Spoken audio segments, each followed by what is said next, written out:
अगर हम शाक्त हैं, हमारे सामने कोई वैष्णव आके बैठ जाए और हम कहें कि तुम गलत हो, तुम तो द्वैतवादी हो, हम तो अद्वैत शाक्त को मानने वाले हैं, तब हम निकृष्ट हो गए। समझ?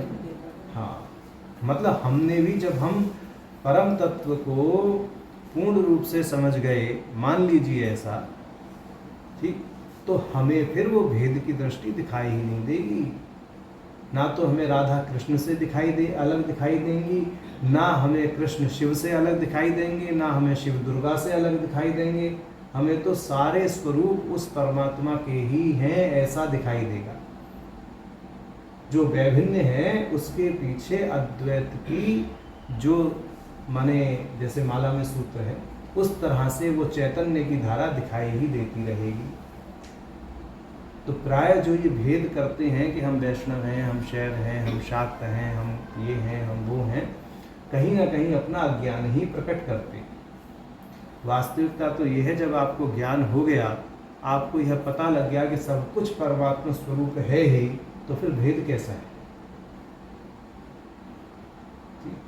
प्राय वैष्णवों में होता है कि हम परमात्मा के दास हैं। भाई आपकी अपनी सरणी है, आप अपने अनुसार चलें। सभी लोग थोड़ी नहीं वैसे चलेंगे।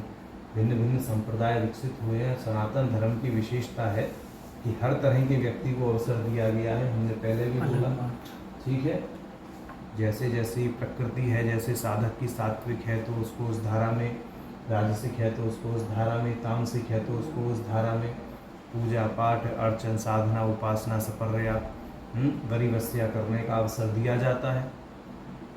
ये भी समझना चाहिए ज्ञानियों को कि सबकी स्थिति एक जैसी नहीं होती, और उत्कृष्ट वही है जो भेद नहीं देखता है। जो भेद देखता है वो तो निकृष्ट ही है। भेद के लिए तो कभी भी परमात्मा के यहाँ स्थान ही नहीं है। ज्ञान के हिसाब से तो सारे एक ही है ना।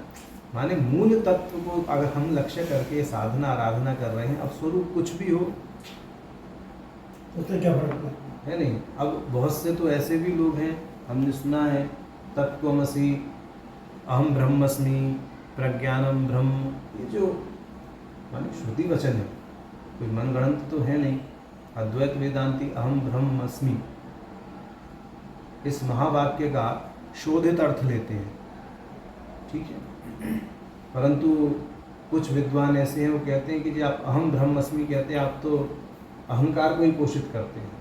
अरे भैया, उस अहम का कितना शोधन करके उसका ग्रहण किया जाता है, वह भी तो देखिए, है ना। हम निरुपाधिक चैतन्य को ही तो वहाँ लक्ष्य करते हैं।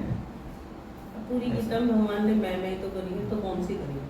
नहीं, वह भी बात ही है, भगवान भी कह रहे हैं मैं, वो भी सही बात है आपकी, परंतु वहाँ पर उस मैं का शोधित अर्थ हमें लेना है ना। जैसे तत्वमसि में हमने तत्वबोध में बताया था, भाग त्याग लक्षण आदि वह सब करके, तो इस दृष्टि से अब जिन्होंने उस दृष्टि से अद्वैत को पढ़ा ही नहीं है, अब वो अपने मजीरे पीटते हैं कि यहाँ तो अहम ब्रह्मस्मि अहंकार है।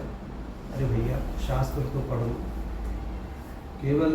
केवल नाम लेने से कलयुग में उद्धार हो जाता है, अच्छी बात है, परंतु इतना भी उद्धार नहीं होता है कि दूसरों का भी कर पाओ। वो भी तभी कर पाओगे जब शास्त्र का आलंबन लेकर के, शास्त्र में डूब करके, और उस शास्त्र के रस से स्वयं सिंचित होकर निकलोगे, और वो रस आपकी वाणी से दूसरों को अभिभूत करेगा, तभी कल्याण हो पाएगा। ऐसे ही कल्याण नहीं होगा। गुरुदेव कहते हैं ना, गुरु ग्रंथ और गोविंद तीनों का आलंबन आवश्यक है। नाम का आलंबन ठीक है, अच्छी बात है, परंतु गुरु और शास्त्र की भी महिमा अपार है, ऐसी बात नहीं है। केवल नाम भी लोगे तो गुरु से लोगे ना, और उसकी विधि आचरण जो करोगे वो शास्त्र अनुकूल करोगे ना, उन्माद थोड़ी ना मचाना है। तो इसलिए शास्त्र का, गुरु का, परमात्मा का नाम, ये तीनों आपस में बहुत ही ज़्यादा गहरा तारतम्य रखते हैं। तो इस चीज़ को भी समझना चाहिए।